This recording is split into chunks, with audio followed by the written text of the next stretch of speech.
அடப்பாவீங்களா, இந்த மிஸ்டேக் பண்ணதுனால ஹீரோ வேற ஒருத்தர் ஆயிட்டாரு. அது என்ன மிஸ்டேக்னு 20வது மிஸ்டேக்ல சொல்லியிருக்கேன். ஸ்கை ஹை படத்துல லாஜிக் மிஸ்டேக், மேக்கிங் மிஸ்டேக்னு 37 மிஸ்டேக்ஸை இந்த வீடியோல பார்க்க போறோம். இந்த பையனோட பவரே க்ளோ ஆகுறது, அப்ப இவன் கிட்ட இருந்து தானே லைட் வரணும். ஆனா இங்க என்ன நடக்குதுன்னு பாருங்களேன். இவன் மேலதான் லைட் அடிக்குது, அந்த லைட்டோட நிழல் இவனோட ட்ரெஸ்லயும் முகத்துலயும் தெரியுது பாருங்களேன். ஆனா இதை கவனிங்களேன், அவன் க்ளோ ஆகுறான்னா அவன் ட்ரெஸ் போட்டுக்கிட்டான்னா அந்த ட்ரெஸ் அந்த க்ளோனஸை மறைச்சிடணும். ஆனாலும் க்ளோ ஆகிக்கிட்டே இருக்கான். ஆக்சுவலா அவனோட ட்ரெஸ் தான் க்ளோ ஆகுதே தவிர அவன் க்ளோ ஆகவே இல்லை. ஒரு கேம்ல ஜெயிக்க ஹீரோ தரைய ஓங்கி குத்துவான். அப்ப தரையில இருக்கிற மரக்கட்டைங்க உடஞ்சி மேல வந்து மறுபடியும் கீழே போய் அதுவே செட் ஆகி சரியாகிடும். அது எப்படி டேமேஜ் ஆகி மறுபடியும் அதே இடத்துல போய் கரெக்டா செட் ஆகுமா? ஹீரோவோட அப்பாவோட ட்ரெஸ்ல சேஞ்சஸ் நடக்க போகுது. இப்ப குழந்தையா இருக்கும்போது பாக்குறீங்க, இதுல சேஞ்சஸ் நடந்திருக்கு. என்னன்னு தெரியுதா? இதை சாதாரணமா கண்டுபிடிக்கிறது கஷ்டம் தான். அதனாலதான் உங்களுக்கு ரெண்டு இதையும் ஒன்னா காமிச்சிருக்கேன். டிஃபரன்ஸ் தெரியுதான்னு பாருங்க. ஆடியன்ஸ், இப்போ ஒரு கேம் விளையாடலாம். நீங்களே இந்த மிஸ்டேக்கை கண்டுபிடிங்க. சேலஞ்சு. இன்னொரு வாட்டி பாருங்க, கண்டுபிடிக்க ஒரு க்ளூ தரேன். எலக்ட்ரிஷியன் யூஸ் பண்ணுவார் ஒயரு, நீ பார்க்க வேண்டியது ஃபயரு. மிஸ்டேக்கை கண்டுபிடிச்சிருந்தீங்கன்னா கமெண்ட்ல சொல்லுங்க. இதோட ஆன்சரை நான் வீடியோவோட எண்டில் சொல்றேன். பஸ் டிரைவரு பஸ் சைடில் ஸ்கூல் பஸ் அப்படின்ட்டு எழுதி வச்சதை ஸ்கை ஹை ஸ்கூல் பஸ் அப்படின்ட்டு மாத்திடுவாரு. ஆனால் சில செகண்ட் கழிச்சு அந்த பஸ்ஸை காட்டும் போது ஸ்கூல் பஸ்ன்னு மட்டும் தான் இருக்கும், ஸ்கை ஹை ஸ்கூல் பஸ்ன்னு இருக்காது. கொஞ்சம் விட்டா ஹீரோவையே கொண்டு இருப்பாங்க. பவர் பிளேஸ்மெண்ட் அப்ப ஹீரோ மேல காரை போடும்போது அவர் மேல கார் விழுந்துடுச்சு பாருங்களேன். அவர் தலை மேல கார் ஆக்சுவலா பட்டுருச்சு, ஆனா படத்துல படாத மாதிரி காட்டியிருப்பாங்க. இந்த பஸ் டோரோட இந்த கண்ணாடி உடஞ்சிருக்குல்ல, அது எந்த இடத்துல உடஞ்சிருக்கு பாருங்களேன். கார்னர்ல கரெக்டா இங்க உடஞ்சிருக்கா? அதுவே கொஞ்ச நேரம் கழிச்சு அந்த இடத்துல உடையாம கொஞ்சம் நகர்ந்து வேற இடத்துல உடஞ்சிருக்கும். உடையாம இருந்து உடஞ்சா ஓகே, ஆனா உடஞ்சது உடையாம எப்படி இருக்கும்? ஹீரோவோட அப்பா ஸ்ட்ராங் தான் ஓகே, ஆனா அதுக்கு நீ இப்படிலாம் பண்ணக்கூடாது. அவர் ஸ்ட்ராங் மேன், அவர் அடிச்சதுனால பால்ல கட்ட சொருகிக்கிச்சுன்னு காட்டுறாங்க. அவர் நார்மல் ஸ்பீட்ல தான் அடிக்கிறாரு, ஸோ பால் கண்டிப்பா மூவ் ஆகியிருக்கணும். யாராச்சும் ஆப்போசிட்ல பாலை தடுத்து வச்சிருந்தா வேணா கட்ட சொருகி இருக்கலாம். இந்த மிஸ்டேக்னால தான் இந்த வில்லி மேல சந்தேகமே வரல. ராயல் பெயின் ஒரு பொம்பளையா இருக்கும்போது ஏன் ஆம்பளை வாய்ஸ்ல பேசணும்? ஐடென்டிட்டி வெளியே தெரியக்கூடாதுன்னா தனியா இருக்கும்போது கூட ஆம்பளை வாய்ஸ்ல தான் பேசுறாங்க. ஏன்? அது எப்படி வில்லியும் ஹீரோவும் ஒரே கிளாஸ்ல படிக்க முடியும்? வில்லி ஹீரோவை விட சீனியர், அப்புறம் எப்படி ரெண்டு பேரும் ஒரே கிளாஸ்ல உட்காந்து படிப்பாங்க? இவருக்கு இவ்வளோ பெரிய மண்டை இருந்தோம், அதுல மூளையே இல்லை. ஒரு ஸ்டூடெண்ட் பண்ண ஃப்ரீஸ் ரேவை இன்னொரு ஸ்டூடெண்ட் மேல டெஸ்ட் பண்ணி பார்க்குறாரு. அந்த ஸ்டூடெண்ட்டுக்கு பாதிப்பு வந்தா என்ன பண்றது? அது எப்படி ஒர்க் பண்ணணும்னு டீச்சருக்கும் தெரியாது, செஞ்ச ஸ்டூடெண்ட்டுக்கும் தெரியாது. ஒரு பெரிய மனுஷன் மரியாதை கொடுத்து டீச்சரா வச்சுக்கிட்டா இவர் என்ன பண்றாரு பாருங்களேன். வில்லி அங்க அத்தனை பேரையும் குழந்தைய மாத்திட்டு இருக்கும்போது இவர் சாப்பிட்டுட்டு இருக்காரு. பிரின்சிபல் இவரை கூப்பிடும் போதுதான் சாப்பிட்றதை நிறுத்திட்டு காப்பாத்த வராரு. என்னடா இது தோத்துக்கு சத்தவனா இருப்பானா? ஆமா, இந்த பையன் ராக்கா மாறும்போது அவனோட ட்ரெஸ் எங்க போகும்? மறுபடியும் ராக்கு பையனா மாறும்போது ட்ரெஸ் வருமா? வில்லி எல்லாரையும் குழந்தை மாதிரி மாத்தும் போது அவங்க முகமும் குழந்தை மாதிரி தான் இருக்கு. ஆனா இந்த டீச்சரை குழந்தையா மாத்தும் போது மட்டும் அவரோட முகம் அப்படியே தான் இருக்கு. ஆடியன்ஸ், இப்போ உங்களுக்கு இன்னொரு சேலஞ்சு. இந்த மிஸ்டேக்கை கண்டுபிடிங்க. இன்னொரு வாட்டி பாருங்க, கண்டுபிடிக்க ஒரு க்ளூ தரேன். கம்பத்து கீழே கட்டி போட்டுருக்கிறவனா பாருங்க. என்ன மிஸ்டேக்னு கண்டுபிடிச்சிருந்தீங்கன்னா கமெண்ட்ல சொல்லுங்க. ஆன்சரை நான் கடைசியில சொல்றேன். அப்பா படிக்கட்டை ஏறி வரும்போது ரெண்டு சைட்லயும் 4 வெயிட் தான் இருக்கு. எண்ணி பாருங்க, 1 2 3 4. அதுவே ரூமை வந்து பார்க்கும்போது 2 இதுலயும் 9 இதுவும் மாட்டி இருக்கும். இந்த பக்கம் 4 அந்த பக்கம் 4ன்னு எக்ஸ்ட்ரா 8 வெயிட் இருக்கு. ஆனா அந்த வெயிட்டை மாற்ற அளவுக்கு டைமே இல்லையே. பலசாலிங்க இருக்க வீட்டுல ஏன் கட்டில் அவ்வளோ வீக்கா இருக்கு? அந்த வெயிட் ஹீரோவோட வெயிட்டை விட ஈக்குவலா இருக்கணும், இல்ல அதை விட கம்மியா தான் இருக்கணும். ஸோ 2 ஆள் வெயிட்டை விட கம்மியாக தான் இருக்கும். அதுக்காகவா கட்டில் உடையணும்? அட பாவீங்களா, இதை விட ஒரு மொக்கையான ஒரு மிஸ்டேக் பண்ண முடியாது. அம்மா பறக்கும்போது அவங்களுக்கு பின்னாடி இருக்கிற துணியை பாருங்களேன். கீழே 2 பக்கமும் கயிறு கட்டி இழுக்கிற மாதிரி இருக்கு பாருங்களேன். ஸ்டார்டிங்ல சொல்லியிருப்பேன், இந்த மிஸ்டேக் பண்ணாமல் இருந்திருந்தா இவர் ஹீரோவா இருந்திருக்க மாட்டாரு, இவர் தான் ஹீரோவா இருந்திருப்பாருன்னு. அது ஏன்னு இப்ப பார்க்கலாம். இது 20வது இம்பார்ட்டன்டான மிஸ்டேக்கு. ஹீரோ செமையான பலசாலி தான், ஆனா அவரோட அடியவும் இவரு தாங்கிக்கிட்டு இருக்காரு. அப்ப இவரால மற்ற ஸ்ட்ராங்கான ஆளுங்களையும் அடிக்க முடியும். அப்ப இவருக்கு பலமும் இருக்கு, கூடவே ஃபயர் பவரும் இருக்கு. ஸோ ஹீரோவை விட இவர் தான் அதிகமான பவரான ஆளு. ஸோ இவர் தான் ஹீரோவா இருந்திருக்கணும், ஸ்கூலையும் காப்பாற்றுற மாதிரி காட்டியிருக்கணும். ஆனால் இவரை வீக்காக காட்டிட்டாங்க. ஏமாத்தி போட்டாங்க பெரியப்பா. நல்லா நம்ப வச்சு மோசம் பண்ணிட்டாங்க பெரியப்பா. ஆடியன்ஸ், இந்த மிஸ்டேக் மட்டும் பண்ணலன்னா படமே மொக்கையாக போயிருக்கும். அது என்ன மிஸ்டேக்னு 36வது மிஸ்டேக்காக லாஸ்ட்டாக சொல்லியிருக்கேன், மிஸ் பண்ணிடாதீங்க. ஃபேமிலி சீக்ரெட் இடத்துல வச்சிருக்கிற அந்த வில்லியோட ஸ்பை பாலு, அதனால எப்படி எல்லா ஆங்கிளில் இருந்தும் வீடியோவை எடுக்க முடியுது?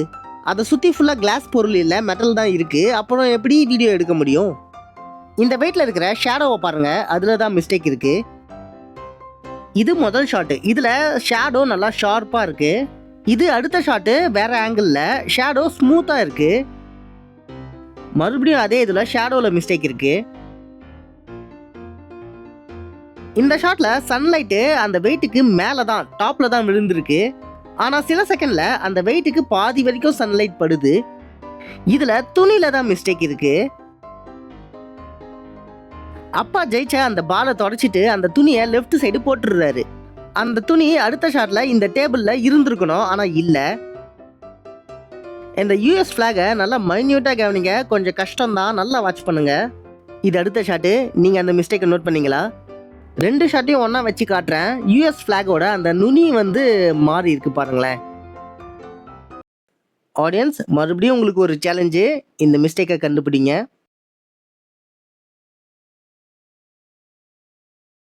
மறுபடியும் பாருங்க, மிஸ்டேக் கண்டுபிடிக்க ஒரு க்ளூ தரேன். சிரிச்சுக்கிட்டே இருப்பாரு மதன் பாபு, நீ பார்க்க வேண்டியது லாலிபாப்பு.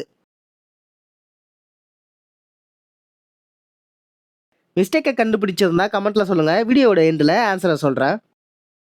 வேண்டாம் வெறுப்புக்கு பிள்ளையை பற்றி காண்டாமிருகன்னு பேர் வச்சது இவங்களோட அம்மா அப்பாவாக தான் இருக்கும். ஸ்கூல் ஸ்டார்டிங் அப்போ ஐஸ் கேர்ளை டீஸ் பண்ணதுனால ஐஸ் ஆக்கிடுச்சு இந்த 2 பேரையும். ஒரு 2-3 நாள் ஆகியிருக்கும். அப்போவும் அந்த பசங்க அப்படியே தான் இருக்காங்க. அவங்க டீச்சரும் கண்டுக்கல, பேரண்ட்ஸும் கண்டுக்க மாட்டாங்களா?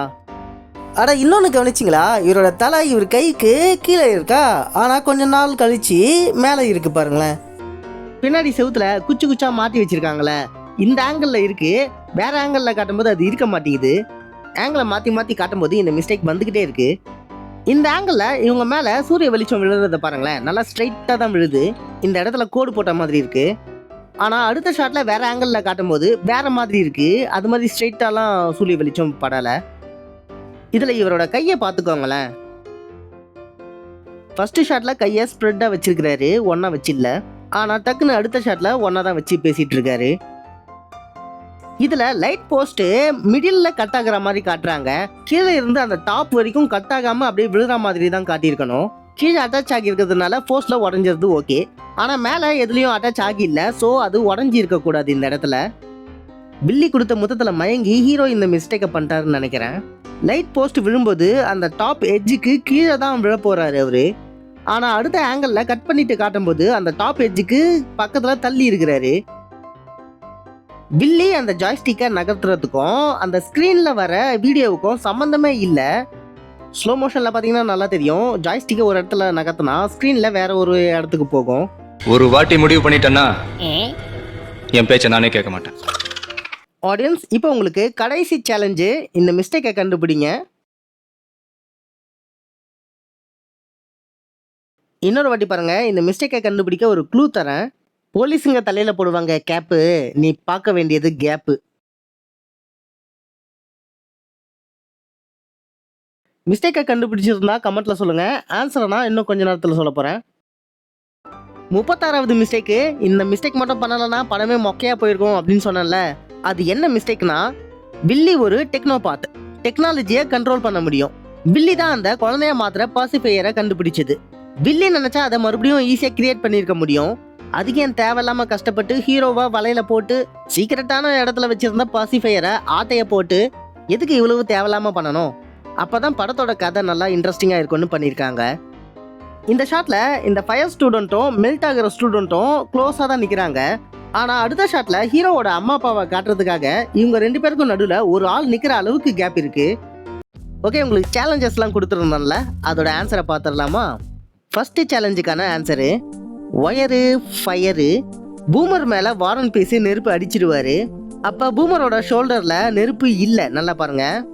ஆனால் அடுத்த 1-2 செகண்டில் அவரோட ஷோல்டரில் நெருப்பு இருக்கும். 2வது சேலஞ்சுக்கான ஆன்சரு, கம்பத்து கீழே கட்டி போட்டிருக்கிறோன்னு பார்க்க சொன்னேன்.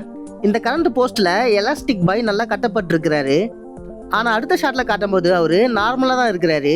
கையை காலையும் இழுத்து கட்டியிருப்பாங்கல்ல, அது ஒழுங்கா போய் செட் ஆகுற மாதிரி காட்டியிருக்கணும்ல. 3வது சேலஞ்சுக்கான ஆன்சரு மதன் பாபு லாலிபாப்பு. இந்த டாக்டர் பாட்டி கைகளில் இருக்கிற அந்த லாலிபாப்பு ஆங்கிள் மாறும்போது இந்த கையில் இருக்கிறது இங்கே இருக்கும், இங்கே இருக்கிறது இந்த கையில் இருக்கும். 2 ஷாட்டையும் ஒன்றா காட்டுறேன், உங்களுக்கு நல்லா டிஃப்ரென்ஸ் தெரியுதான்னு பாருங்க. இந்த கவர் கூட இங்கே லைட்டாக பிஞ்சு இருக்கு பாருங்களேன். இதை கவனிச்சிங்கன்னா உங்களுக்கு நல்லா தெரியும். 4வது சேலஞ்சுக்கான ஆன்சரு கேப்பு. ஸ்பீடாக ஓட்டுறவர் இவங்களை சுற்றும் போது பசங்க எல்லாரும் ஒன்றா தான் நிற்பாங்க, க்ளோஸாக தான் இருப்பாங்க. ஆனால் அவர் ஓடி வந்து நிற்கும்போது அவரை காட்டுறதுக்காக இவங்களுக்கு நடுவில் நிறைய கேப் இருக்கும். அப்பாடா 37 மிஸ்டேக்ஸையும் பார்த்துட்டீங்க, சூப்பருங்க நீங்கள். கமெண்ட்டில் ஸ்கைன்னு டைப் பண்ணுங்கள், நீங்கள் யாருன்னு நானும் தெரிஞ்சுக்கிறேன். வீடியோ பிடிச்சிருந்தா லைக் பண்ணுங்கள். இதே மாதிரி நிறைய வீடியோ பார்க்க சப்ஸ்கிரைப் பண்ணுங்கள். பாய்.